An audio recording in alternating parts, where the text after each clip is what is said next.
Hey there, folks. Welcome to our cozy nook of tales and adventures.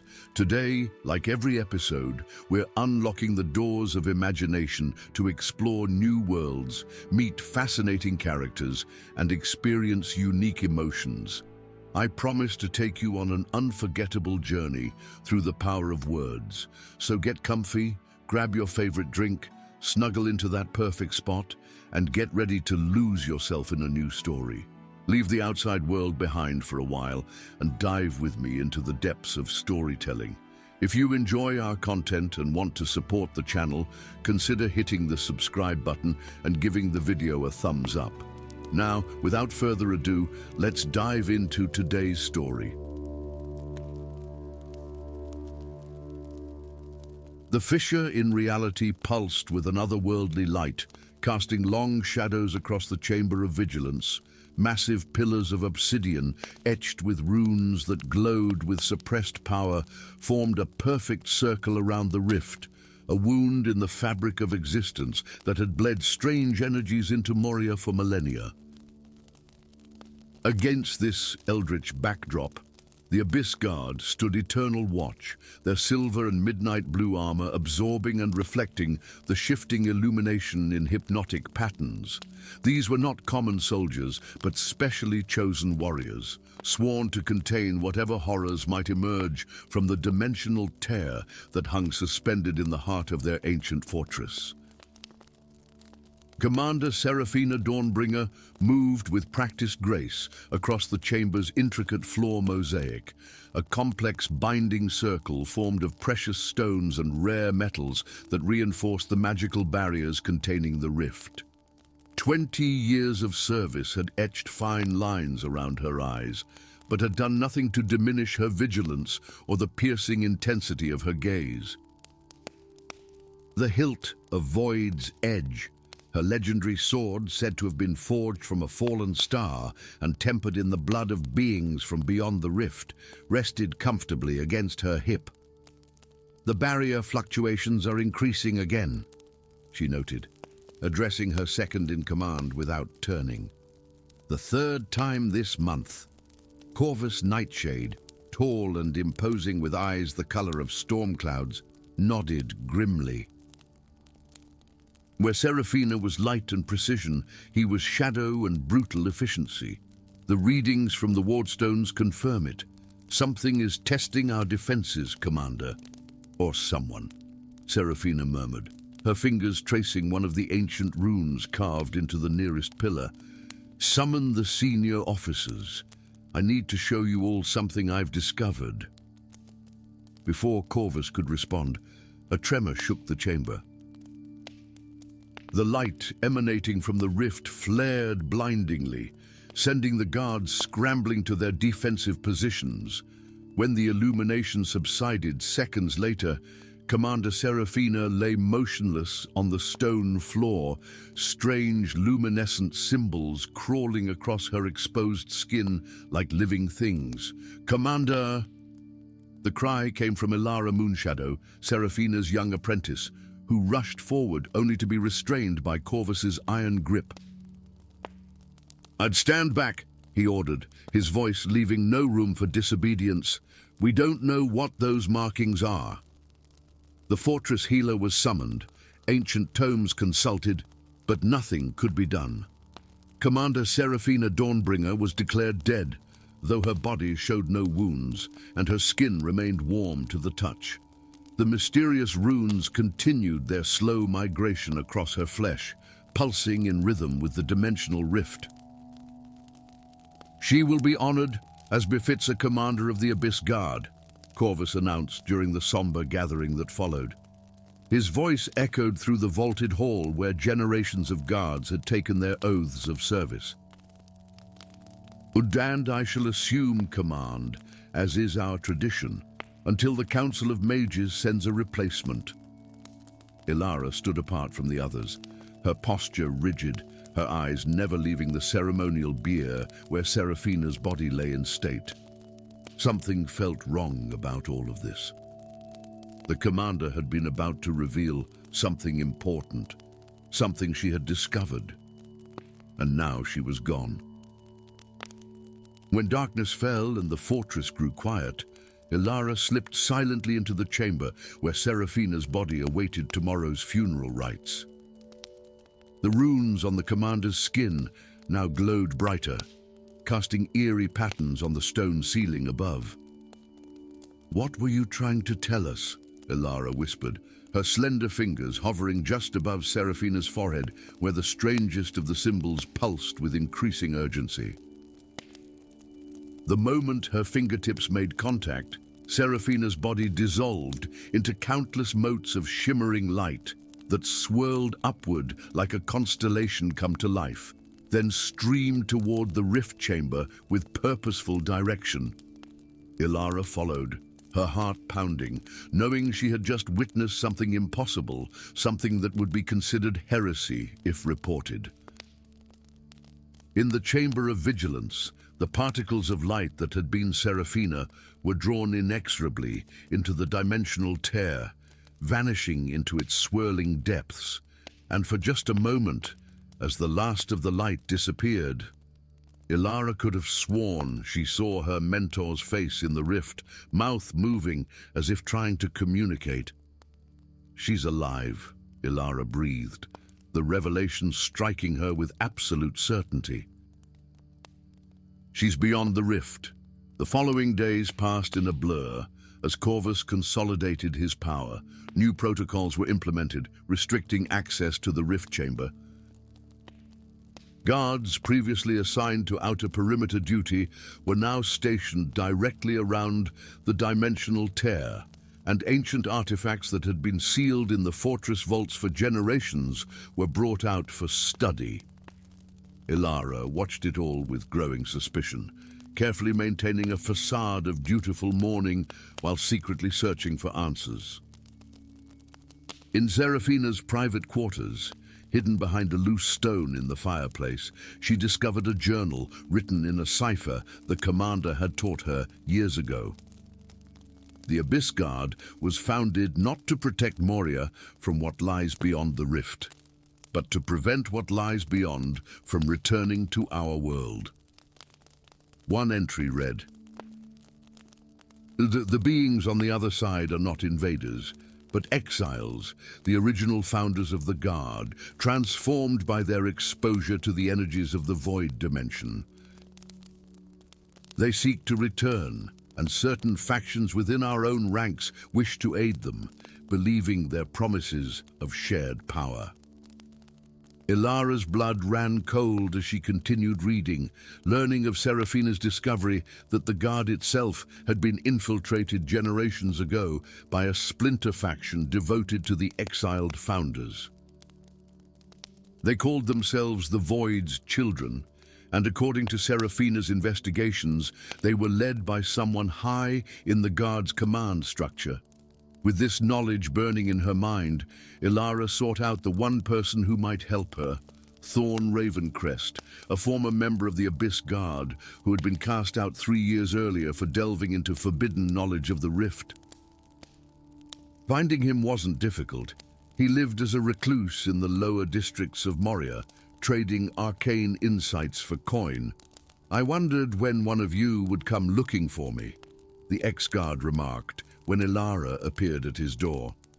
Thorn was younger than she had expected, perhaps only a decade her senior, with intricate tattoos visible at his wrists and throat, protective sigils against dimensional interference. "Let me guess.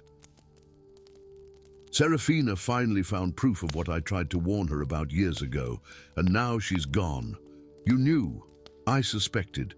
It got me branded a traitor and exiled from the only home I'd ever known." His bitter laugh held no humor. "Come in, apprentice. Tell me everything."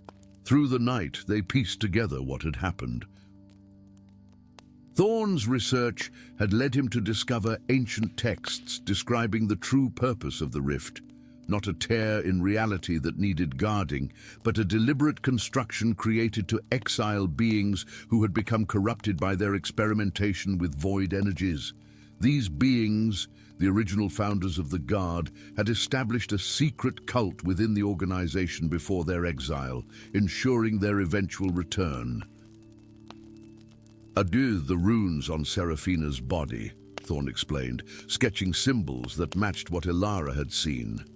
They're part of an ancient transfer ritual.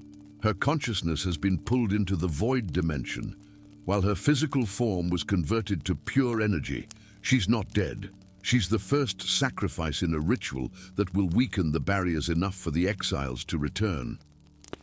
How do we bring her back? Ilara demanded. We can't. Not directly. But we can follow her.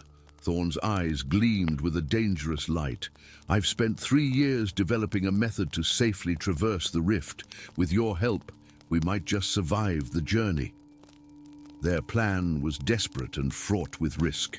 Using Thorn's forbidden knowledge and Ilara's access to the fortress, they would enter the rift during the changing of the guard, when the chamber would be momentarily less secure. If they succeeded, they might find Seraphina and discover a way to stop whatever the Void's children were planning. What they didn't anticipate was Corvus waiting for them in the Chamber of Vigilance, surrounded by guards whose armor bore subtle modifications, void-touched metal that pulsed with the same energy as the rift. Ilara Moonshadow, Corvus said, his voice eerily calm. I had such hopes for you. Seraphina saw potential in you, as did I. You could have been part of the new order. What have you done with her? Ilara demanded, her hand moving to the ceremonial dagger at her belt, a poor substitute for a proper weapon, but better than nothing. I sent her where she can do no harm. She discovered too much, too soon. Corvus stepped forward, and for the first time, Ilara noticed the subtle wrongness in his movements, as if his body was being controlled by something not entirely human. The time of waiting is over. For centuries, we have guarded this rift, preparing for the return of those who will elevate Moria beyond its current limitations. The original founders will reclaim what is theirs, and those loyal to their cause will be rewarded with power beyond imagining. You're insane, Thorn spat. I've seen the records of what those founders became. They're not even human anymore. Humanity is a limitation we would do well to transcend, Corvus replied. His eyes flickered, revealing pupils that had elongated to vertical slits. Enough talk. Seize them. What followed was chaos. Thorn triggered hidden explosives he had planted earlier as a contingency, momentarily disrupting the chamber's defenses. The rift pulsed and expanded in response, tendrils of void energy lashing out at random. In the confusion, Ilara and Thorn fought their way to the edge of the dimensional tear. Remember, Thorn shouted over the cacophony of battle, pressing an amulet into Ilara's hand. Find Seraphina, discover what the exiles are planning, and return through the anchor point this will create. You have 3 days before the connection fades. With those words, he shoved her into the rift, the world dissolving around her in a kaleidoscope of impossible colors and sensations. The last thing she saw before consciousness fled was Corvus's face, contorted with rage and something else, fear, perhaps, as Thorn engaged him in combat, buying her the precious seconds needed to complete her passage. Beyond the rift, in a dimension where the laws of reality bent and twisted like living things, Ilara Moonshadow began her desperate search for her mentor. And in the Chamber of Vigilance, Corvus Nightshade gazed into the rift with eyes that reflected knowledge from beyond, knowing that the carefully laid plans of centuries were now balanced on a knife's edge. The final confrontation for the soul of Moria had begun. Story 2. In the heart of Moria, where ancient towers of alabaster and obsidian pierced the perpetually twilight sky, the Grand Arcane University stood as a monument to knowledge and power, its spires twisted like frozen flames, adorned with constellations of glowing crystals that pulsed in rhythm with the magical currents flowing beneath the city. Within these hallowed halls, among the countless shelves of grimoires and scrolls that had not been touched for centuries, young Lyra Nightwhisper discovered her destiny bound within the pages of a book that should not exist. The archival sanctum was eerily silent that evening, save for the occasional whisper of turning pages and the soft crackle of enchanted lamps. Lyra's slender fingers, stained with ink and preservation oils, traced the spine of an unremarkable tome bound in weathered leather, the color of dried blood. No title marked its cover, no author claimed its creation. Yet something, a faint vibration perhaps, or a subtle glow visible only from the corner of one's eye, drew her hand to it. "Curious," she murmured, her voice barely disturbing the sacred silence of the archives. "I've catalogued this section thrice over, yet I've never seen this volume before." When she opened the book, the pages shimmered like water disturbed by a falling stone. The text, written in an elegant script, described a Moria where the great cataclysm had never occurred, where the crystal towers still stood tall and the seventh dynasty still ruled with benevolence and wisdom. Illustrations depicted familiar landmarks transformed. The university itself appeared as a floating citadel, tethered to the ground by chains of pure arcane energy. Puzzled, Lyra closed the book, only to open it again moments later. The contents had changed entirely. Now it chronicled a version of Moria conquered by the dragon emperors from beyond the Ashen Mountains, its citizens living beneath the scaled wings of their masters, the university transformed into a hatchery for worms of immense magical potential. "Impossible," she whispered, her academic mind racing. She closed and opened the book a dozen more times, each revelation more astonishing than the last. A Moria beneath the waves. A Moria where magic had failed, replaced by devices of spinning gears and hissing steam. A Moria ruled by the undead remnants of its founding wizards. It was not until the midnight bell tolled that she realized what she held, the legendary Codex Multiversum, the catalogue of parallel worlds, thought to be nothing more than a theoretical construct described in the most esoteric texts of dimensional magic. Over the following days, Lyra deciphered the patterns of the book's changes, creating a complex cipher that allowed her to navigate its seemingly random transformations. She learned to predict which world it would show next, how to return to previously viewed realities, and even how to focus on specific aspects of these alternate Morias. Her excitement, however, soon gave way to dread. During a grand reception at the Academy's Celestial Observatory, celebrating the completion of the star alignment that occurred once per century, Lyra noticed something amiss about Lord Chancellor Thaddeus Vex. Where once his eyes had gleamed with keen intelligence, now they seemed distant, confused. His mannerisms, once precise and deliberate, had become slightly erratic. Most telling of all, the birthmark that had adorned his left temple, a constellation of 7 freckles in the pattern of the crown arcanum, was now on his right temple instead. No one else seemed to notice these discrepancies. When Lyra attempted to bring them to the attention of her mentor, Archmage Zephyrus, she was met with confusion and concern for her mental well-being. Perhaps you've been spending too many hours in the archives, my dear," the old wizard said, stroking his silver beard. "The dust of ancient tomes can sometimes cloud more than just the air." But Lyra knew what she had seen. And when similar inconsistencies began appearing in other prominent figures, the High Enchantress now favored her left hand instead of her right.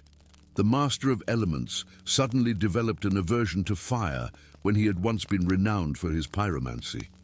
She understood the terrifying truth. Someone was using the Codex to replace people with their counterparts from parallel worlds. Her frantic research led her to a forgotten treatise on the nature of reality, by the legendary Magus Octavian, the university's founder. The text warned that tampering with the barriers between realities could lead to catastrophic consequences. The weakening of dimensional walls, the bleeding of one reality into another, and eventually, the collapse of the multiverse itself. Before she could bring this evidence to the Archmage, Lyra found herself accused of conspiracy against the realm. Guards with vacant eyes and subtly wrong uniforms came for her in the night. She fled with nothing but the clothes on her back and the codex hidden beneath her robes, using the university's maze of secret passages, a network she had mapped during her years of exploring the archives. For 3 days and nights, she evaded capture, sleeping in abandoned crypts beneath the city and stealing food from market stalls. On the 4th night, as she huddled in the shadow of a forgotten monument in the Whispering Gardens, a figure emerged from the darkness, tall, broad-shouldered, with eyes that reflected the moonlight like a predator's. "Lyra Night Whisper," the man said, his voice rough as stone. "And I've been hunting you for days," her heart sank. "You're a bounty hunter." "Varian Shadow Steel," he confirmed with a nod. A scar curved along his jaw like a crescent moon. "Though I admit, this is the strangest hunt I've ever undertaken." "Strange how?" "Because half the people who hired me don't seem quite right." His eyes narrowed. "Their voices don't match their faces. Their movements are like actors playing a role they haven't quite mastered. And when I mentioned this to my contact at the university, let me guess," Lyra interrupted. "They looked at you as if you were speaking in tongues." A smile ghosted across Varian's face. "So you see it too, the wrongness." That night, an unlikely alliance was formed. Varian possessed the rare gift, or curse, of true sight, the ability to perceive reality as it truly was, unfiltered by illusion or deception. Together, they began to track the pattern of replacements, discovering that they all led back to one figure, Archmage Zephyrus himself, under cover of a raging thunderstorm that shook the very foundations of Moria. They infiltrated the Archmage's private tower. What they found there chilled them to the bone. A massive arcane apparatus occupied the central chamber, crackling with dimensional energy. Suspended within fields of shimmering magic were a dozen figures, the real citizens of Moria who had been replaced, their bodies preserved in a state of dreamless sleep. And standing before the machine, not Archmage Zephyrus, but a figure Lyra recognized from the Codex, his counterpart from a world where Moria had fallen to darkness 5 centuries ago. "Ah, my curious little archivist," the false Zephyrus said, turning to face them. His eyes swirled with galaxies of malice. "I wondered when you would find your way here." "Why?" Lyra demanded, clutching the codex to her chest. "Why replace these people? What could you possibly gain?" "Salvation," he replied simply. "My Moria is dying, the magic that sustained it for millennia finally failing. But I discovered the codex, just as you did, and realized its potential.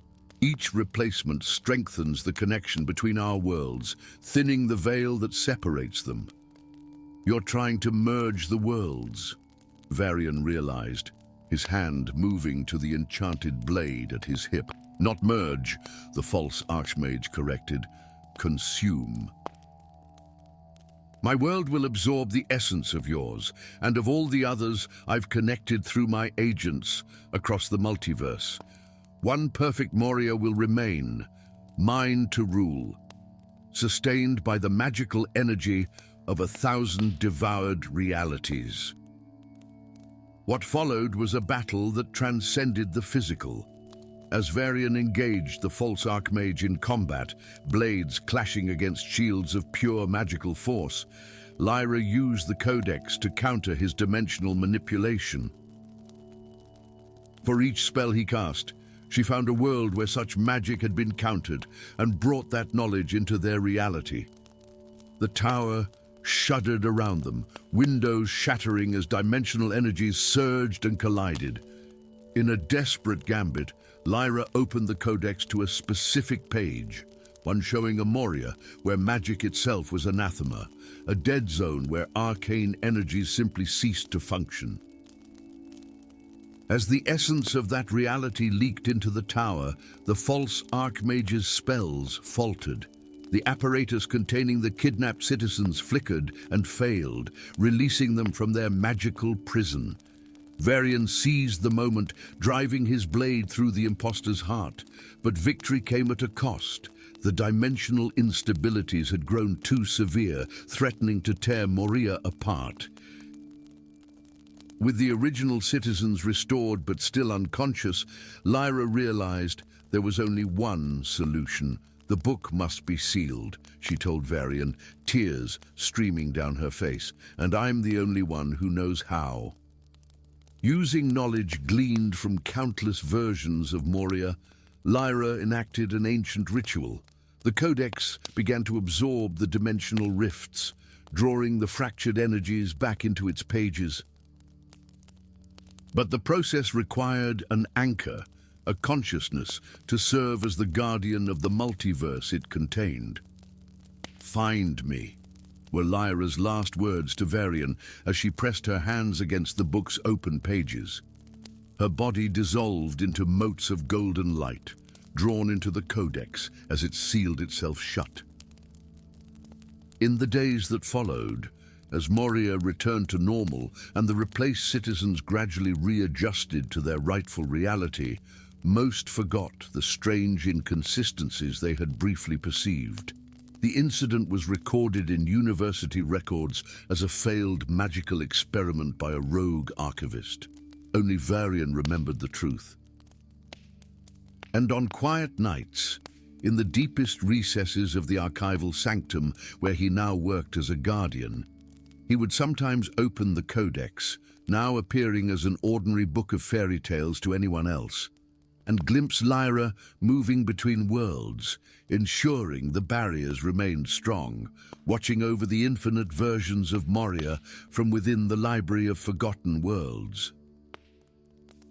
Sometimes he swore she was watching back, a smile on her lips and a promise in her eyes that someday, when the multiverse was truly safe, she would find her way home. Story 3. Itilmar, the jewel of the sky, hung suspended between heaven and earth like a dream manifested in stone and crystal. Its magnificent spires and domed palaces gleamed in the sunlight, their alabaster surfaces inlaid with veins of opalescent minerals that caught the light and scattered it in rainbow cascades. Beneath the floating marvel, the mountains of Moria stretched their jagged teeth toward the city they had birthed, as if yearning to reclaim their stolen treasures, the luminous levitation crystals that defied gravity and held Itilmar aloft.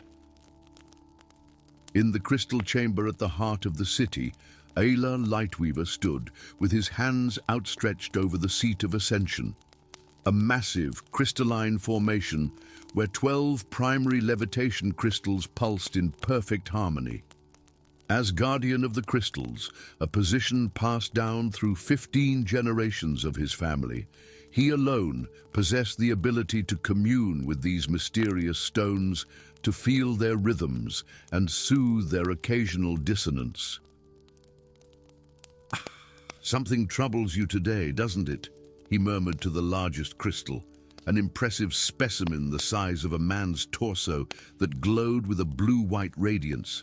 Beneath his sensitive fingertips, he could feel an irregular vibration, a discordant note in what should have been a perfect symphony of magical resonance. The crystal's light flickered in response, almost like a heartbeat growing erratic. Ayla frowned, his silver-streaked hair falling across his brow as he leaned closer, focusing his awareness into the stone's crystalline matrix. For 30 years he had served as guardian, and never had he sensed such disturbance in the primary anchors. A sharp crack shattered the chamber's reverent silence. Alar staggered back as the magnificent crystal split down its center, a jagged fissure appearing as if struck by an invisible blade. Light spilled from the wound, no longer gentle but harsh and frantic. Throughout the chamber, the other crystals began to pulse in alarming patterns, responding to their wounded sibling. "No!" he cried, lunging forward to place his palms on either side of the fracture. "Be calm, be whole, return to harmony," he chanted, invoking the ancient words of binding taught to every guardian. The doors to the chamber burst open. The elite guard of Ithilmar stormed in, their armor of polished silver and blue catching the wild light of the destabilized crystals. Behind them strode Lord Thalion Starcrafter, supreme ruler of Ithilmar, his face a mask of fury beneath his crown of crystalline shards. "Arrest him," Lord Thalion commanded, pointing a bejeweled finger at Alar. "Oh, the Guardian has betrayed his sacred trust. My lord, I did not," Alar began, but strong hands seized him, dragging him away from the wounded crystal. As he was pulled from the chamber, the city shuddered beneath them, a momentary lapse in the perfect levitation that had sustained Ithilmar for centuries. 3 days later, Alar stood before the High Council of Ithilmar, his wrists bound with shackles of silverwood that dampened magical ability. The great hall's vaulted ceilings soared overhead, painted with scenes depicting the founding of the floating city, great mages harnessing the power of the crystals, architects designing the impossible structures, laborers raising stone into the sky through mystical means. Alar Lightweaver, guardian of the crystals, you stand accused of sabotage against the heart of Ithilmar itself, intoned High Justice Morvael, her voice echoing through the hushed chamber. "The evidence against you is compelling. You were alone with the crystal when it fractured. Residual magical energy matching your unique signature was found at the site of the damage." "How do you plead?" "Innocent, Your Honor," Alar replied, his voice steady despite the fear clutching at his heart. "I have served Ithilmar faithfully all my life. I would sooner cut out my own heart than harm the crystals." From his elevated throne, Lord Thalion scoffed. "Yet harm them you did, perhaps not intentionally. Perhaps your powers are simply waning with age." His cold eyes swept over the assembled council members. "Regardless of intent, the damage is done. The crystal has been stabilized for now, but Ithilmar cannot afford such risks. I propose exile." A murmur swept through the hall. Exile from Ithilmar meant being cast down to the lowlands, a fate many considered worse than death. The floating city's inhabitants viewed the ground dwellers with a mixture of pity and disdain, considering life among the dirt and decay beneath the mountain shadows hardly worth living. "Father, please," a clear voice rang out from the gallery. Lyria Starcrafter, daughter of the Supreme Lord, stepped forward, her gown of shifting blues and silvers mimicking the sky around Ithilmar. "Guardian Alar has served our city without fault for 3 decades. Surely a full investigation is warranted before such a severe punishment." Lord Thalion's expression softened marginally as he regarded his daughter, but his voice remained firm. "The integrity of our city cannot wait for lengthy investigations, Lyria. The crystals are destabilizing. Already our engineers report increased strain on the secondary levitation network. We must act decisively." The vote, when it came, was hardly a surprise. By sundown, Alar found himself standing at the edge of descent, a platform extending from the lowest tier of Ithilmar. Below, the ground seemed impossibly distant, shrouded in mist and shadow. A crowd had gathered to witness his disgrace. Centuries of tradition demanded a public exile. Alar Lightweaver, pronounced the ceremonial herald, for crimes against the heart of Ithilmar, you are cast out from the jewel of the sky. May your feet learn to walk upon the earth, as your hands are no longer worthy to touch the heavens. As the platform beneath him disappeared, Alar felt the familiar sensation of levitation magic envelop him, one final courtesy from the city he had served, ensuring his descent would be controlled rather than fatal. His last sight of Ithilmar was Lyria's face among the crowd, her expression troubled as she watched him fall. The lowlands received Alar with indifference, a harsh landscape of windswept plains and craggy foothills beneath the ever-present shadow of the Morian mountains.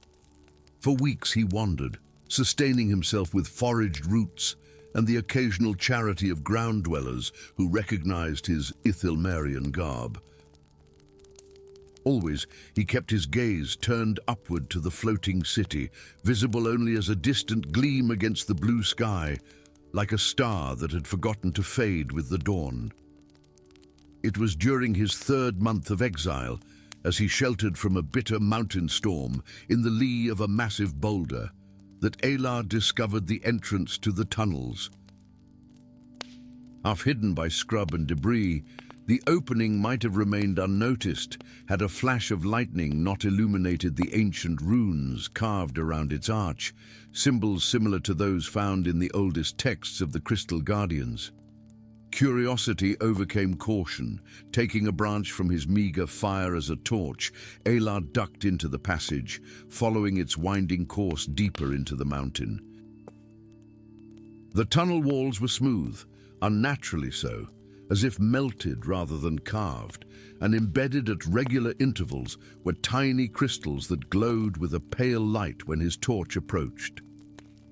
"Pathfinders," he murmured, recognizing the enchanted stones used by the earliest explorers of the Morian mountains. Such magic was ancient, dating back to the founding of Ithilmar itself. The tunnel eventually opened into a vast chamber that stole Alar's breath. Illuminated by massive clusters of luminous crystals, the cavern stretched farther than his light could penetrate. At its center lay a perfect circle of obsidian, polished to mirror smoothness, surrounded by a ring of 13 stone pillars inscribed with runes that seemed to shift and change as he looked at them. And there were whispers, countless voices speaking just at the threshold of hearing, their words indistinct but their urgency unmistakable. They seemed to emanate from the obsidian circle, rising and falling like tides of sound. As Alar approached, the whispers grew clearer, coalescing into fragments of meaning. Prison. Seal weakening. They must be warned. The mining. Breaking the chains. A sudden presence behind him made Alar whirl, his torch held high. Lyria Starcrafter stepped into the light, her fine clothing replaced by practical traveling garb, her face smudged with dirt, but her eyes as determined as ever. "I thought I'd find you in the mountains," she said, "though I admit I didn't expect to find you conversing with ghosts in a hidden temple." "Lyria, why are you here?" "I followed you." She moved past him to examine the obsidian circle. "After your exile, I began investigating the crystal's fracture myself. The magical resonance pattern didn't match your signature at all. It was fabricated evidence. Someone wanted you removed, Alar." The whispers intensified as she neared the circle, becoming almost frantic. Lyria froze, her eyes widening. "What is that sound?" "You can hear them too." Alar joined her, and together they stood at the edge of the obsidian mirror. "They've been speaking to me since I entered, warning of a prison, a seal. Tell them." The whispers surged suddenly, forming words they both could understand clearly. "Ithilmar is not a city. It is a seal, a lock upon the cage. The devourer stirs beneath." Over the next hours, through fragments of whispered revelations and ancient inscriptions decoded from the pillars, a terrible truth emerged.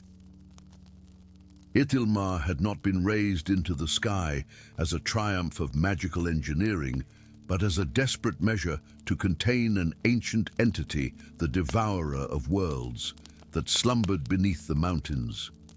The levitation crystals were not merely holding the city aloft, they were maintaining a massive magical seal that kept the creature imprisoned. The mining operations, Ayla realized with growing horror. Each crystal removed from the mountains weakens the seal. The fracture I witnessed, it's a symptom of the entire network destabilizing. My father has tripled crystal extraction this past year, Lyria said, her voice hollow. He speaks of expanding Ithilmar, creating satellite cities. He doesn't know what he's doing. Or perhaps he does.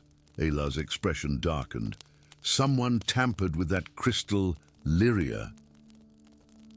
Someone wanted me out of the way.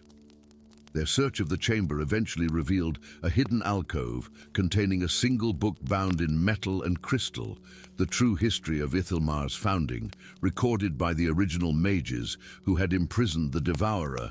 Its pages contained the ritual needed to strengthen the seal, but the cost was steep. It required a willing sacrifice, a soul to reinforce the magical bindings.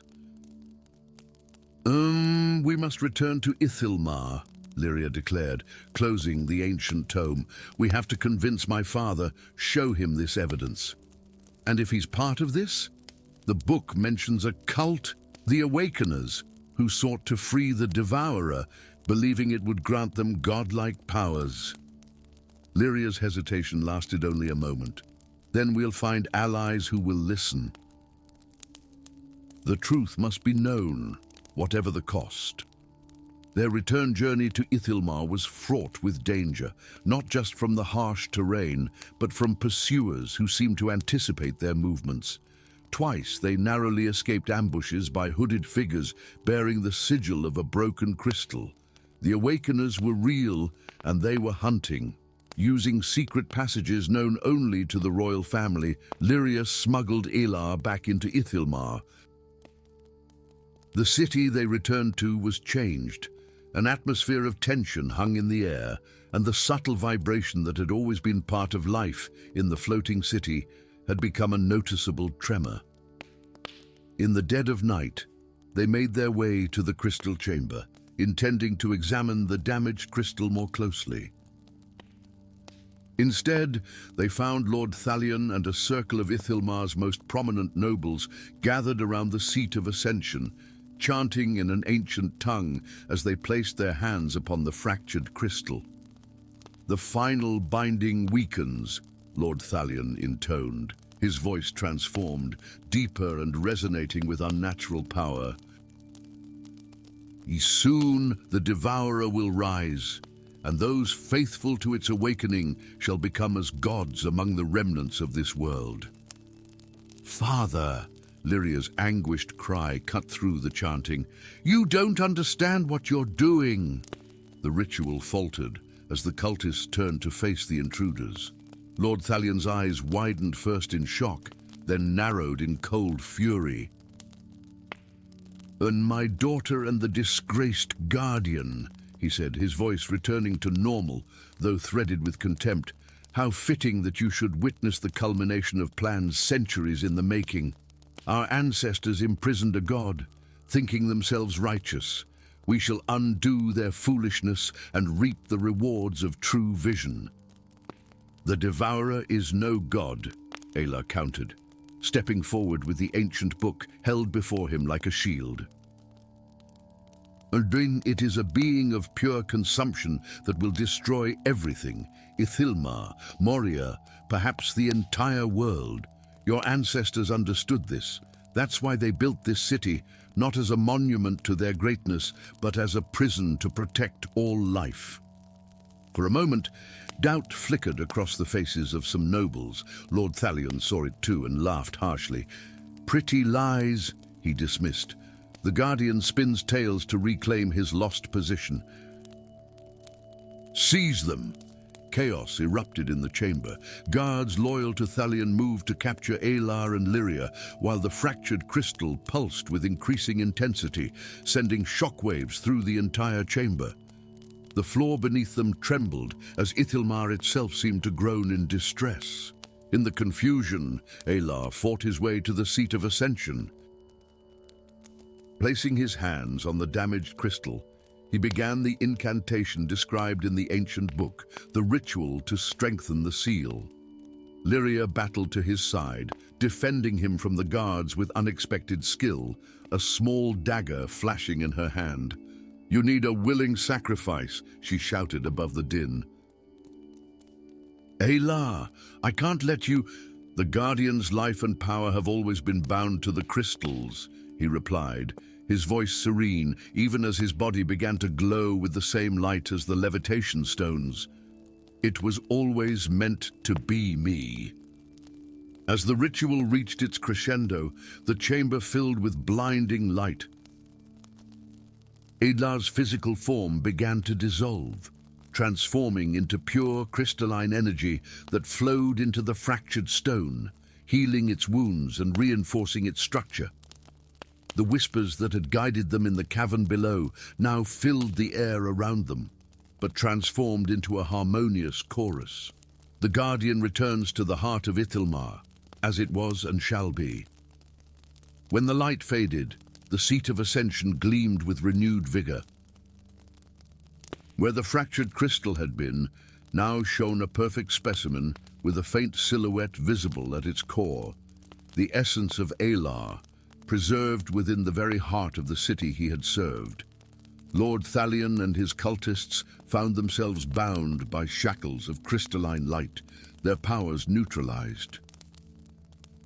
Throughout Ithilmar, hidden caches of corrupted crystals shattered as the renewed seal exerted its power, and members of the awaken occult fell into sudden unconsciousness, their connection to the devourer severed. In the days that followed, Lyria revealed the truth to the people of Ithilmar, showing them the ancient book and leading expeditions to the hidden chamber beneath the mountains. The whispers continued, now audible to any who entered the cavern, serving as a perpetual reminder of the city's true purpose. As the new guardian of the crystals, a position she accepted with solemn understanding of its potential cost, Lyria often visited the seat of ascension, placing her hand upon the crystal that contained Alar's essence. "The city is safe," she would tell him, certain that somehow he could hear. "The mining has been restricted to sustainable levels. The seal grows stronger each day, and sometimes, when the light struck the crystal just so, she could almost see him smile." Story 4. The words fell like thunderbolts upon the alabaster hall of Moria, where nobles draped in silks and adorned with gemstones gasped collectively as three voices, one childlike and silver, one ancient and rumbling, one fluid and ever-changing, spoke as one for the first time in 1,000 years. "Betrayal comes from the 7 towers. Only the one rejected by all can unite the fragments of the crown." The 3 oracles of Moria stood upon their sacred dais of moonstone, their figures illuminated by 7 crystalline chandeliers that cast rainbow prisms across the white marble floor. The child oracle, no more than 7 summers old, with eyes of molten gold and hair white as fresh snow, swayed slightly as the prophecy left her lips. Beside her, the elder, his skin mapped with 1,000 wrinkles like the cracked bed of an ancient lake, leaned heavily upon a staff carved from a branch of the first tree, the shapeshifter, whose form rippled between man and woman, between youth and age, between flesh and something altogether more ethereal, completed the trinity that had guided Moria through millennia of prosperity and peace. Queen Mage Elindra, resplendent upon her crystal throne, felt the blood drain from her face. For 3 centuries she had ruled Moria with wisdom and strength, her ageless beauty preserved by the powerful magic that flowed through her veins. Now, Her slender fingers tightened around the arms of her throne, the enchanted metal growing warm beneath her touch as her power responded instinctively to her distress. "Clear the hall," she commanded, her voice steady despite the tremor in her heart. "Everyone save the royal guard and the council of mages." Chaos erupted as courtiers fled the hall, their finery rustling like frightened birds taking flight. Rumors would spread through the gleaming streets of Moria's capital within the hour, whispers of doom carried on the scented breeze that always blew through the enchanted city. When the massive doors of thornwood and silver sealed shut, Elindra descended from her throne, the train of her star-sapphire gown flowing behind her like a river of night. "Speak plainly," she addressed the oracles, authority and respect balanced in her tone. "What threatens my realm?" The child oracle stepped forward, but the voice that emerged was ancient beyond measure. "The seven towers weaken, your majesty. The enchantments fade, not from time, but from deliberate corruption.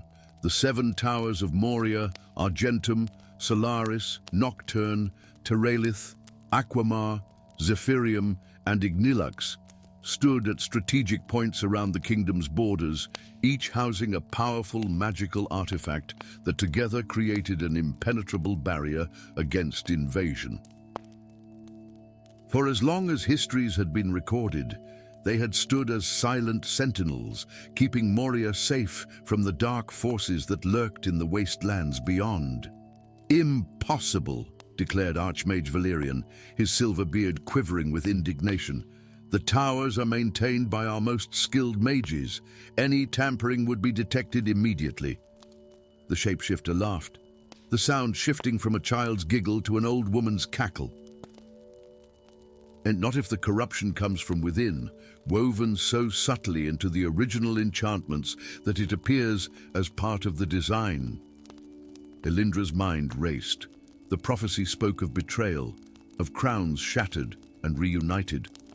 Ancient legends told of the crown of 7 stars, broken during the Sundering Wars, and its fragments hidden within each tower for safekeeping. If the towers were compromised, so too were the crown fragments. "Who is this one, rejected by all?" she asked, though in her heart she already knew the answer. The elder oracle fixed her with eyes like deep wells of time. "You have known since the day of his birth, Queen of Moria, since you made your pact with the shadows." Silence fell heavy as a burial shroud over the hall. The mages exchanged confused glances, but none dared question their queen as she stood rigid, her face a mask of control while turmoil raged beneath. "Leave me," she whispered, "all but the oracles." When they were alone, Elindra's composure finally cracked. "I was told he would never need to know," she said, her voice barely audible.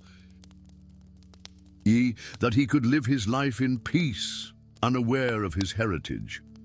"Destiny," replied the 3 oracles in unison, "waits for no one's convenience." In the border town of Ravenshadow, where the vast forests of Moria gave way to rolling foothills, Drakkar pulled his hood lower over his face as he entered the Broken Shield Tavern.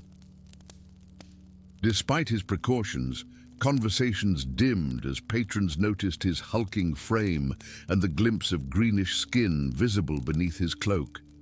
Half-orc, half-human, wholly welcome nowhere.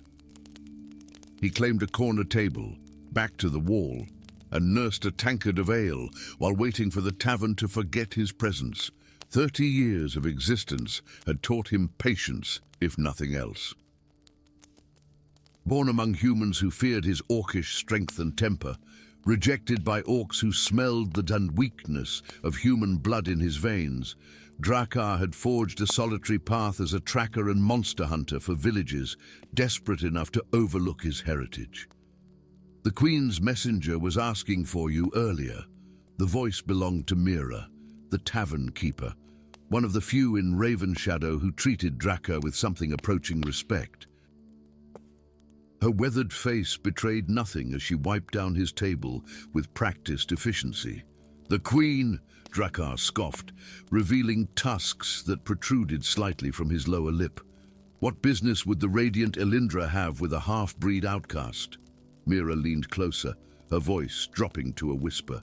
"Strange times upon us, Drakkar." The three oracles spoke a prophecy 3 days past. The kingdom buzzes with fear, and men in silver cloaks search the borderlands for you. Before Drakkar could respond, the tavern door burst open, admitting a gust of autumn wind and 3 figures clad in the unmistakable silver and blue of the royal guard. Their leader's eyes swept the room before landing on Drakkar's table. "Drakkar of Ravenshadow," he announced formally. "Her Majesty Queen Mage Elindra requests your immediate presence in the capital." Requests, not commands, Drakkar noted with interest, and they had used no slurs, no hands on weapons. Something was indeed very strange. The journey to Crystallis, Moria's capital, took 4 days by enchanted skyship. Drakkar spent most of it at the bow, watching the realm unfold beneath him, verdant forests giving way to terraced farmlands, then the sprawling grandeur of lesser cities, and finally the breathtaking splendor of Crystallis itself, its spires and domes gleaming like a scatter of gems upon emerald velvet. Throughout the journey, the royal guards treated him with careful neutrality, neither friendly nor hostile, answering his questions with polite brevity. None would speak of why the Queen had summoned him. Crystallis stunned even Drakkar's guarded heart. Streets paved with smooth moonstone, branched like arteries from the central palace. Buildings of crystal and enchanted marble rose in graceful arcs, and everywhere magic flowed visible in the air, shimmering fountains that defied gravity, lanterns containing miniature galaxies, gardens where flowers sang soft melodies as they bloomed. The palace itself seemed carved from a single massive diamond, its countless facets capturing and amplifying the light of twin suns. Drakkar felt painfully conspicuous as he walked its hallways, his rough leathers and weathered cloak at odds with the ethereal beauty surrounding him. Queen Elindra received him, not in the formal throne room, but in a private solar high in the palace's eastern tower. Sunlight streamed through stained glass, depicting the founding of Moria, casting rainbow patterns across a chamber filled with books, strange instruments, and softly humming artifacts. "Drakkar of Ravenshadow," the Queen greeted him, rising from a chair beside a window. "Undopt, or should I say, Drakkar Stormborn, son of Thraka and Liriana." He stiffened at the mention of his parents' names, his orcish father, killed defending human villages during the border wars, his human mother, who had died giving him life, names he had shared with no one. "How do you—" "I know many things about you, Drakkar," Elindra interrupted gently, "including your unique gift, the ability to see through magical illusions. A rare talent, especially in one of mixed blood." Drakkar's amber eyes narrowed. "You didn't bring me here to discuss my unfortunate parentage or my minor magical quirks, Your Majesty." A smile touched Elindra's ageless face. "Direct. Good." She gestured to a map laid upon a table of polished obsidian. 7 points glowed upon it, forming a perfect 7-pointed star across Moria's borders. "The 7 towers are failing. Drakkar, corrupted by a magic so subtle it has gone undetected for centuries. If they fall, so does Moria. And this concerns me how. The corruption is hidden behind layers of illusion that our most skilled mages cannot penetrate. But you can." Drakkar laughed bitterly. "You want to send a half-orc, a creature despised by your people, to save your precious kingdom? I want to send the only person who can see what others cannot," Elindra countered. She approached him, close enough that he could smell the faint scent of night-blooming flowers that clung to her. "The prophecy names you. Drakkar, the one rejected by all. Only you can unite the fragments of the crown of 7 stars hidden within each tower. Prophecies are riddles meant to confuse, he growled. Find another pawn for your game, Queen Mage. Elindra's eyes, violet with flecks of silver, held his gaze unflinchingly. You believe you were born by chance, that your gift is coincidence. She reached out, her fingers hovering near but not touching his face. 30 years ago, I made a pact to ensure Moria's survival. I bound part of my own essence to create a child who would one day save us all, should the need arise. The world seemed to tilt beneath Drakkar's feet. What are you saying? The blood of your human mother runs in your veins. Yes. And the strength of your orcish father.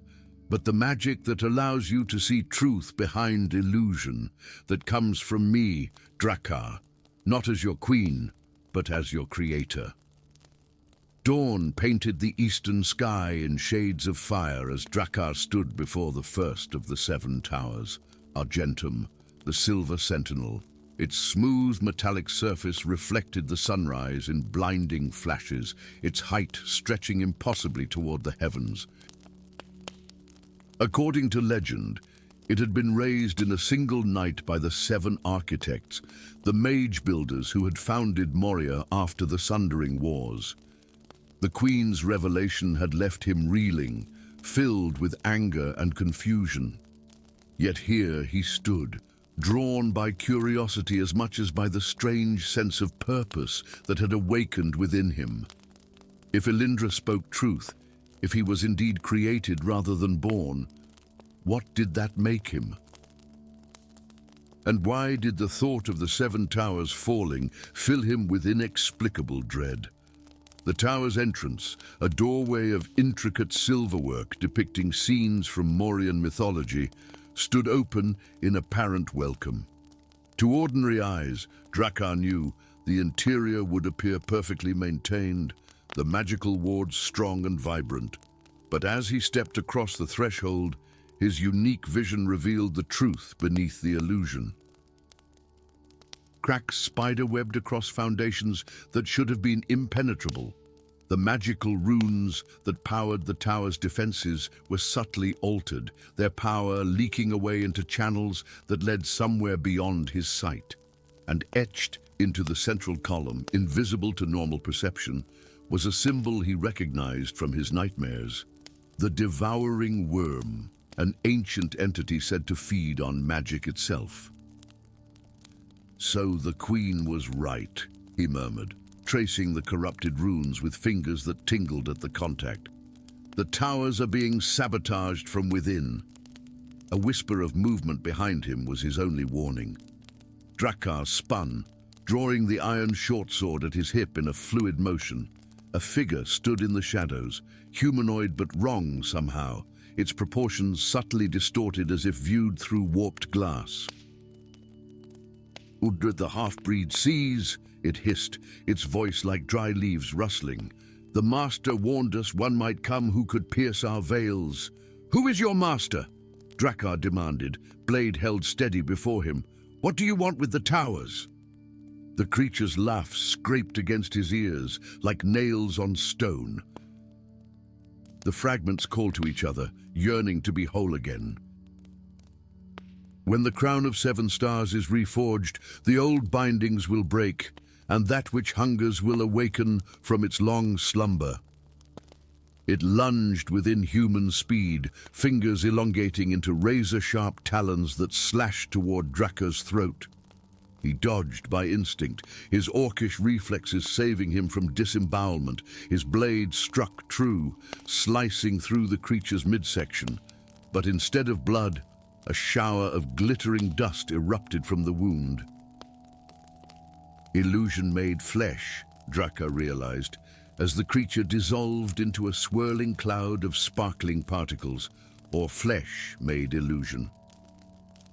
As the last mote settled to the floor, a sudden warmth pulsed against Drakkar's chest.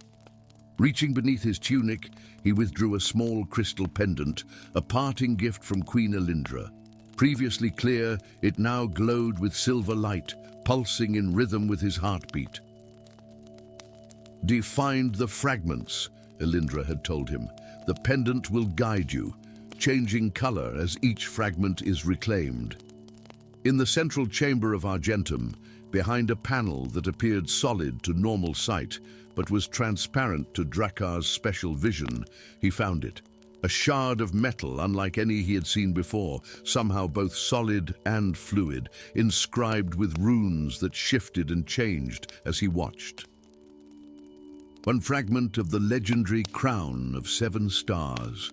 As his fingers closed around it, knowledge flooded his mind. Images of the tower's construction, of the 7 architects working their greatest magic, of a crown broken and hidden to prevent a catastrophe greater than any Moria had faced before or since. And beneath these visions, a deeper truth began to take shape. The real reason for his creation, the purpose Queen Elindra had designed him to fulfill. Not merely to find the fragments and unite the crown, but to complete a task the 7 architects themselves had been unable to finish. Outside Argentum Tower, Drakar gazed toward the horizon where the second tower, Solaris, gleamed golden in the distance. 6 more towers, 6 more fragments, each guarded, no doubt, by creatures similar to the one he had defeated. The pendant pulsed against his skin, silver light now threaded with gold, calling him toward his next destination, toward his destiny. "The one rejected by all," he murmured, tucking the crown fragment safely into a pouch at his belt. "And let's see if the prophecy speaks true." With the rising sun at his back, Drakar began his journey across the enchanted lands of Moria, unaware that in her crystal tower, Queen Mage Elindra watched his progress through a scrying pool, tears streaming down her ageless face as she witnessed the first steps of the son she had created, but never claimed. "Find them all, Drakar," she whispered, "before the devouring worm awakens. Before all we have built crumbles to dust." Story 5. Deep within the shadowed heart of Moria, where the stone itself seemed to breathe with ancient secrets, Prince Thorian Ravenspur pressed his back against the cold cavern wall. The crystalline formations around him cast prismatic light across his face, a face once admired throughout the 7 kingdoms for its nobility, now gaunt from months of exile. His fingers, once adorned with royal signet rings, were now calloused and stained with dirt, yet even in his tattered cloak and mud-spattered boots, the royal blood of House Ravenspur flowed strong through his veins. The pursuit had been relentless. For 3 days, the royal guard had tracked him through the winding tunnels of the underhalls, their enchanted lanterns piercing the darkness that had been Thorian's only ally. Now, in this forgotten chamber beneath the ruins of Durincrest, he had found momentary sanctuary and something far more valuable. Before him, embedded in a plinth of obsidian veined with silver, stood a broken sword. Its blade, snapped halfway to the hilt, bore intricate runes that had long since lost their luster. The craftsmanship was unmistakable, dwarven make from the First Era, when the master smiths of Moria had created weapons of such power that songs were still sung of their glory. "The rumors were true," Thorian whispered, his voice echoing softly against the crystalline walls. "Durinfall's blade does exist. Legend spoke of a sword forged during the ancient war against the Shadow Lord Asgathor, a weapon capable of severing the ties between the mortal realm and the shadow dimension. For 1,000 years, the blade had been thought lost, its power fading into myth as generations passed, and Asgathor's imprisonment became a bedtime tale to frighten children. But the nightmares had returned to Moria. Villages along the outer reaches reported strange disappearances. Wells ran black with inky corruption. Animals fled the forests en masse. The signs were unmistakable to those who remembered the old stories. Asgathor was awakening. Thorian reached for the hilt with trembling fingers. As a child, he had devoured the ancient texts in the royal library, fascinated by tales of the Shadow Wars. How ironic that he, branded a traitor to the throne, might now be the realm's only hope. The moment his fingers closed around the hilt, the dormant runes blazed to life with brilliant blue fire. Blood of the royal line, the final key. The sudden illumination revealed the true vastness of the chamber, a cathedral-like space, supported by columns carved to resemble ancient warriors, their stone eyes seeming to watch with solemn approval. I wouldn't remove that if I were you, surface dweller. Thorian whirled, drawing his standard-issue sword with his free hand. From the shadows stepped a slender figure, moving with inhuman grace. As she entered the circle of runic light, Thorian's breath caught in his throat. Her skin was the color of twilight, her hair white as bone and flowing like liquid silver to her waist. Eyes the color of amethysts regarded him with cool amusement. A dark elf. One of the unseelie court, whose realm lay deeper still than any human had ventured in centuries. The blade is broken, she continued, gesturing elegantly toward the sword. In its current state, it will do you little good against what stirs in the deep. And you know what stirs? Thorian challenged, maintaining his defensive stance. The dark elf's laugh was like crystal chimes in a midnight breeze. I am Kelara Nightwhisper, last descendant of the forge singers of the Obsidian Halls. My ancestors helped create that blade. Her expression hardened, and I have felt the shadow's touch upon my people's dreams. Asgathor reaches out from his prison, and the seals weaken. Thorian lowered his sword slightly. I seek to reforge the blade, to stop him. Reforge it, Kelara arched a delicate eyebrow. The knowledge to work such enchanted metal was lost even to my kind centuries ago. But not to you, Thorian guessed, studying her carefully. Something in her posture, the way her fingers twitched slightly at the mention of reforging, she knew more than she admitted. A distant echo of metal against stone interrupted their standoff. The royal guard was drawing closer. They hunt you, Kelara observed. The humans of the Upper Kingdom. I was framed for attempting to assassinate my own father, the king, Thorian explained bitterly. A convenient way to remove the only person who warned of Asgathor's return. Kelara's eyes narrowed thoughtfully.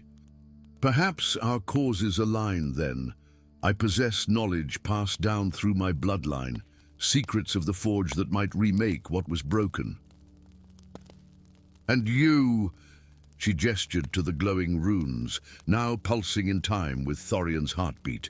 You carry the blood that can awaken the blade's full power. You're proposing an alliance? Thorian asked incredulously. Relations between the surface kingdoms and the Dark Elves had been strained at best for millennia. I propose survival, Kelara corrected sharply. If Asgathor breaks free, neither your realm nor mine will endure. The echoing footsteps grew louder. Decision time. Thorian wrenched the broken blade from its stone cradle. The chamber trembled slightly, dust raining from the ancient ceiling. Lead the way, Lady Nightwhisper. It seems we have a sword to reforge and a kingdom to save. The journey through Moria's forgotten depths tested Thorian in ways the royal court never had. They traversed narrow bridges spanning bottomless chasms, navigated tunnels where luminous fungi cast eerie green light upon walls carved with histories older than his kingdom, and evaded cave trolls whose thunderous footsteps shook loose stalactites from cavern ceilings. Throughout their travels, Kelara remained an enigma, skilled in ancient magics unknown to surface dwellers, familiar with hidden passages that bypassed the most dangerous regions of the Underrealm, yet guarded about her own past. She spoke of exile from her people, of disgrace brought upon her house, but offered no details. On the seventh day, they made camp in a grotto where a subterranean stream provided fresh water. Crystalline formations on the ceiling reflected their campfire in 1,000 tiny stars. "Tomorrow we reach the forge of eternal flame," Kalara said, carefully wrapping the broken blade in enchanted cloth. "If anywhere has the power to reforge Durinfall, it is there. And if we succeed," Thorian asked, studying her delicate profile in the firelight, "what then?" "Then you face Asgathor," she replied simply. "When I return to my exile." "Why were you exiled, Kalara?" The question had burned within him for days. Silence stretched between them, broken only by the gentle babbling of the underground stream. Finally, she sighed. "I discovered truths about our history that the elders preferred remain buried," she said, her voice barely above a whisper. "About the true nature of the pact made during the Shadow Wars.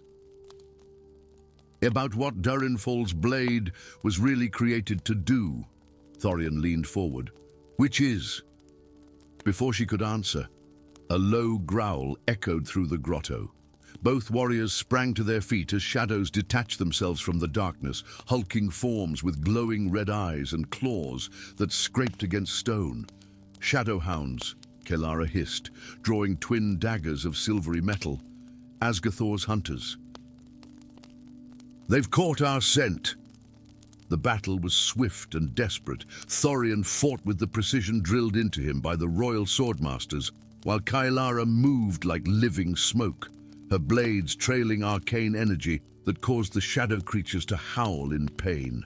When the last hound dissolved into oily black mist, both stood panting, minor wounds stinging from the creature's caustic touch. "Asgathor knows we have the blade," Thorian realized grimly. "Nah, and he's not the only one." He pointed to a far tunnel where torchlight flickered, the unmistakable sign of approaching royal guards. "We need to move," Kalara urged, gathering their meager supplies. "The forge lies just beyond the crystal labyrinth. If we hurry, we might reach it by dawn." The forge of eternal flame defied all of Thorian's expectations. Instead of the sooty industrial space he had imagined, the chamber was a cathedral of engineering and magic combined. At its center burned a flame the color of sunrise, hovering above an anvil carved from a single massive diamond. The walls were lined with tools of strange design, and channels in the floor carried streams of molten metal that glowed with inner power.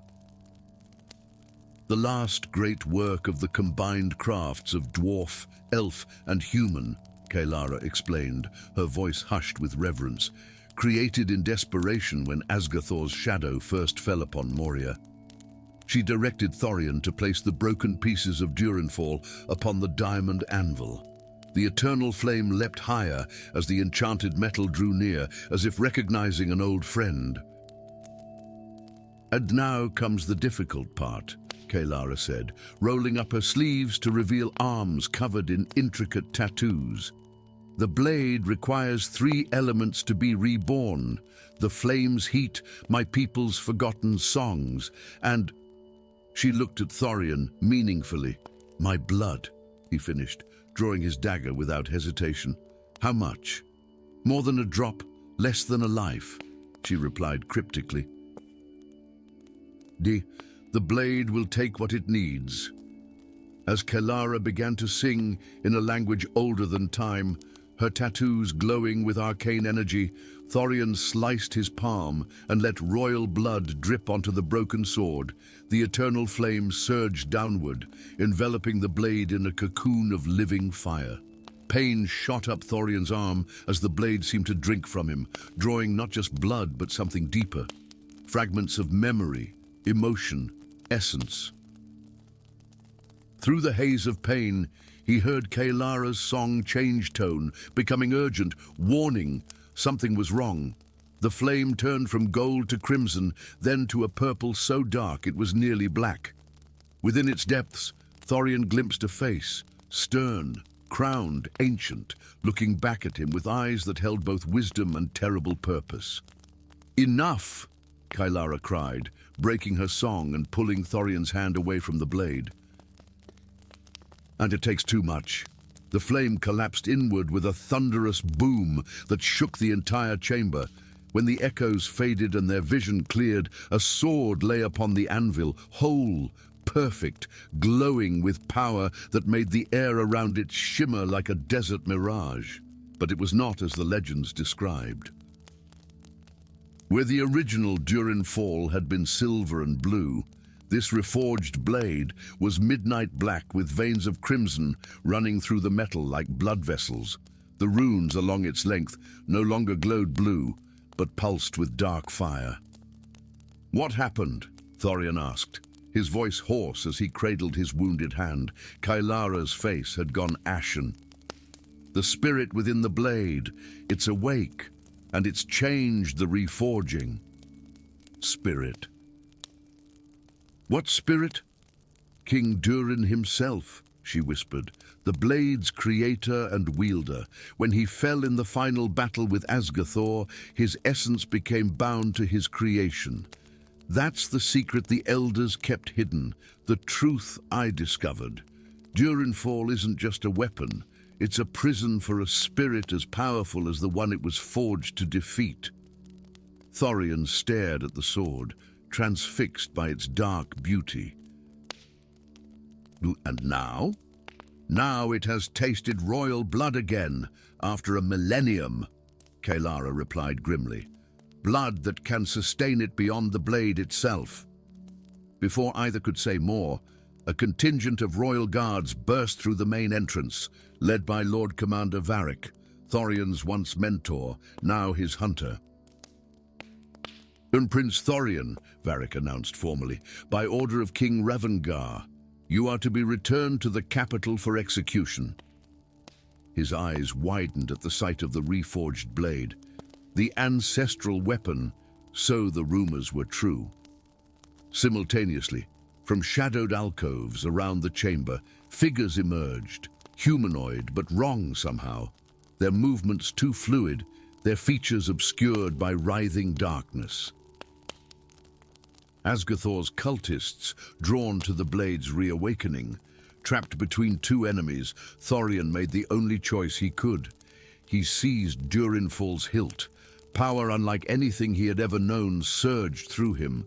Knowledge, memories, and skills not his own flooded his mind. His vision split, seeing both the physical world and a shadowy overlay where intentions and essences were visible as colored auras. "I am Thorian Ravenspur," he declared, his voice resonating with unnatural authority. "Rightful heir to the throne of Moria, wielder of Durin Fall reborn." The cultists hissed and recoiled from the blade's dark radiance. The royal guards hesitated, several dropping to one knee instinctively before their true prince. In that moment of confusion, Kylara gripped Thorian's arm, her eyes searching his. "Be careful," she warned quietly.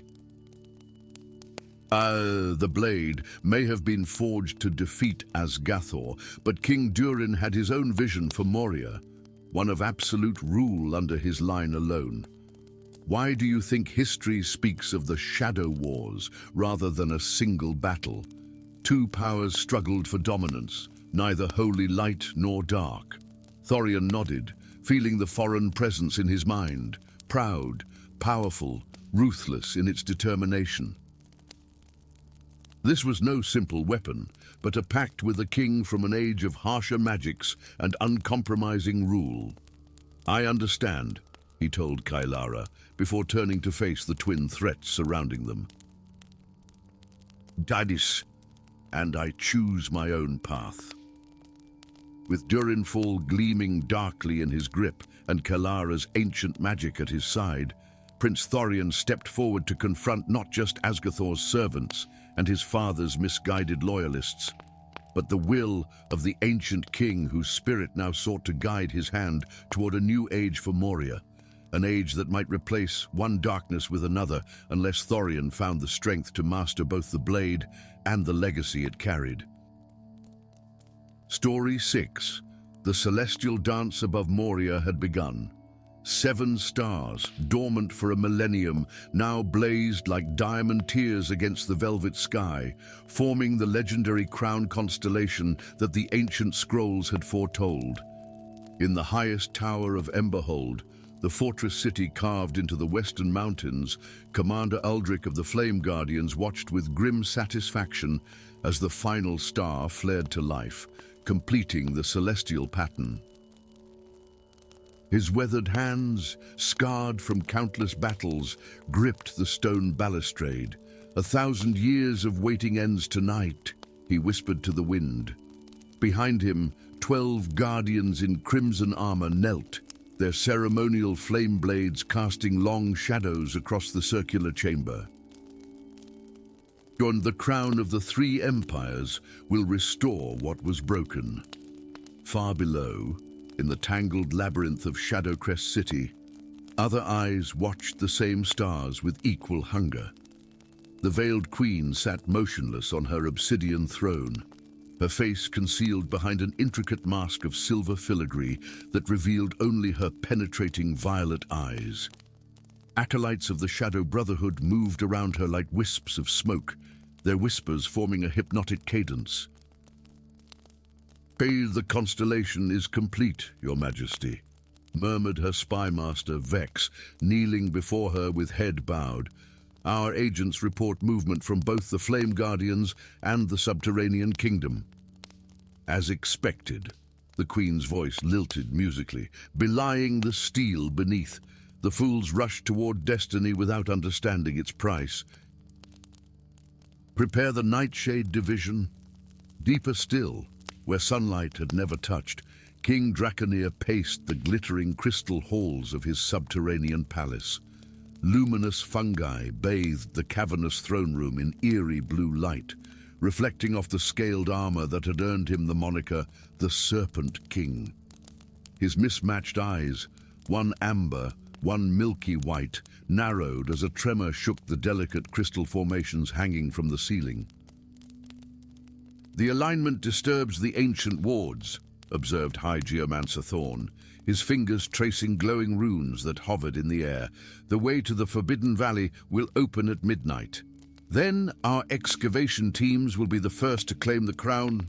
Draconir smiled, revealing teeth filed to points. "The surface dwellers have forgotten what sleeps beneath their kingdoms." In a tavern called the Broken Blade, situated in the neutral trading post of crossroads between the 3 territories, Caleb Nightshadow hunched over his ale, doing his best to appear unremarkable. Years of selling secrets to all 3 kingdoms had taught him the value of anonymity.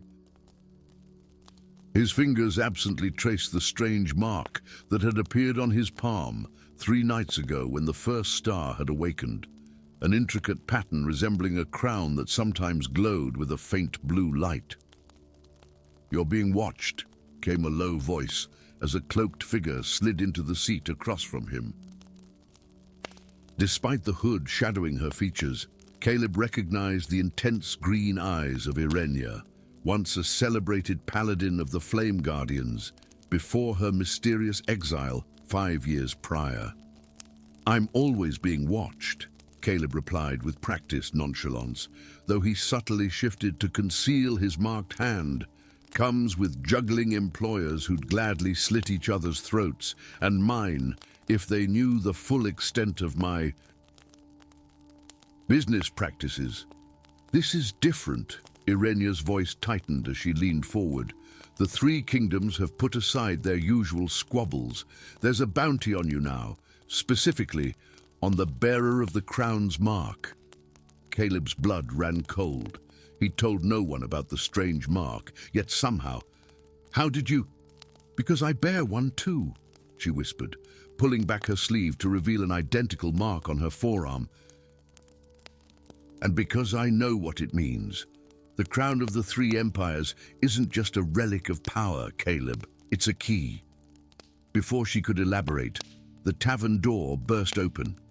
Three figures stood silhouetted against the night, their armor marking them as representatives from each kingdom: the burnished crimson of a flame guardian, the midnight blue of the Shadow Brotherhood, and the crystal-studded scales of the subterranean kingdom. "Time to leave," Irenia hissed, overturning the table in one fluid motion. As chaos erupted, she grabbed Caleb's wrist, pulling him toward the kitchen. "There's a passage through the cellars that leads to the old temple ruins." They fled through narrow corridors and down winding stairs, the sounds of pursuit never far behind. The ancient temple rose from the forest like a skeleton of some great beast, its marble columns gleaming under the constellation's light. As they crossed the threshold, Caleb gasped as pain lanced through his marked hand. Around them, long dormant runes ignited across the temple floor, forming a map that centered on a location deep within the neutral territory, the Forbidden Valley. "It's responding to us," Irenia breathed, her own mark glowing in resonance, "to the bloodline of Emperor Valerian." "Emperor? What? I'm a street rat from Shadowcrest, not some imperial descendant," Caleb protested, though something about the name resonated within him like a forgotten melody. "The Emperor had twins before the Sundering Wars," Irenia explained, her eyes fixed on the map. "A son and daughter hidden away when the Empire fractured. Their descendants scattered across the three kingdoms, never knowing their heritage until now." A crash from the temple entrance interrupted her revelation. "Found them!" called a gruff voice. "We need to reach the valley before they do." Irenia drew her sword, a magnificent blade that hummed with ancient enchantments. "The crown isn't what they think. It doesn't unify or conquer, it awakens." The journey to the Forbidden Valley took them through perilous terrain, across the whispering plains where ghostly voices tempted travelers from their path, through the crystal forest where trees of living gemstone reflected their pursuers 100-fold, and finally up the treacherous widow's stair that wound around the mountain like a stone serpent. Throughout their flight, Irenia revealed fragments of truth: how she had discovered her own heritage while serving the Flame Guardians, how she had found ancient scrolls that spoke of the Emperor's contingency against a threat from beyond the stars, how the crown was merely a key to awaken an army of enchanted guardians, constructs of magic and metal that had slumbered for a millennium. "And the three kingdoms believe the crown will give them dominion," she explained as they crested the final ridge. "In their greed, they've forgotten the true enemy, the Void Heralds that nearly destroyed everything during the last alignment." The Forbidden Valley sprawled before them, a perfect circle carved into the mountains as if by a god's chisel. At its center stood a dais of black stone, and upon it, glinting in the constellation's light, the crown of the three empires. Unlike the gaudy royal headpieces Caleb had glimpsed in his infiltrations of the kingdom's treasuries, this crown was austere, a simple circlet of metal that seemed to shift between gold, silver, and obsidian, depending on how the light struck it. They were not alone. From three directions came the forces of the kingdoms, Commander Aldrich leading 24 flame guardians, the Veiled Queen gliding forward with her shadow acolytes, and King Draconir emerging from a freshly opened chasm with his crystal-armored elites. "Stand aside," Commander Aldrich's voice boomed across the valley. "The crown belongs to the Flame Guardians by ancient right. Your rights mean nothing here," countered the Veiled Queen, her mask catching starlight like tears. "Only power matters now." King Draconir merely laughed, a sound like stones grinding together. "While you squabble over symbolism, we will take action," he signaled, and his soldiers surged forward. In that moment, the marks on Caleb and Irenia's skin blazed with blinding light. The ground trembled, then split along precise geometric lines. From these chasms rose enormous figures, 10 feet tall and forged of metal that gleamed like oil on water. Each construct bore the imperial crest upon its chest, eyes igniting with the same blue light as the air's marks. The imperial sentinels, Irenia breathed. Just as the scrolls described, as the three armies halted in confusion and awe, the sky above darkened, not with clouds, but with something worse. The stars of the crown constellation dimmed as something vast began to eclipse them one by one. A terrible keening sound filled the air, vibrating through bone and soul alike. "The void heralds return." Irenia's voice shook despite her resolve. And as they have done every 1,000 years, since time immemorial, the crown levitated from its dais, splitting into two identical circlets that drifted toward Caleb and Irenia. Understanding dawned in Caleb's eyes as pieces of his fragmented dreams suddenly aligned, memories not his own, but his ancestors', passed down through blood and magic. "We don't claim the crown," he said, finally comprehending his purpose. "We become its vessels." As the circlets settled upon their heads, knowledge flooded through them. Command codes for the Sentinel Army, battle strategies against enemies that existed beyond conventional physics, and the terrible price of victory. Around them, the Metal Guardians stood at attention, awaiting the command of their rightful heirs. Above, the darkness continued to spread as the first tendrils of something ancient and malevolent reached toward Moria. Commander Aldrich stepped forward, his face ashen as he finally recognized the truth written in ancient warnings his order had dismissed as superstition. "What would you have us do?" Caleb and Irenia exchanged glances, the weight of 1,000 years of preparation heavy upon them. The rivalry of the three kingdoms suddenly seemed petty in the face of extinction. "Stand together," Irenia commanded, her voice carrying the authority of emperors long dead, or fall alone. As the Void Heralds descended upon Moria, the heirs of Emperor Valerian raised their hands in unison. Behind them stood the combined might of three kingdoms that had forgotten their common origin, and an army of guardians created for this precise moment, the last defense against the darkness that hungered for their world. The final battle for Moria had begun.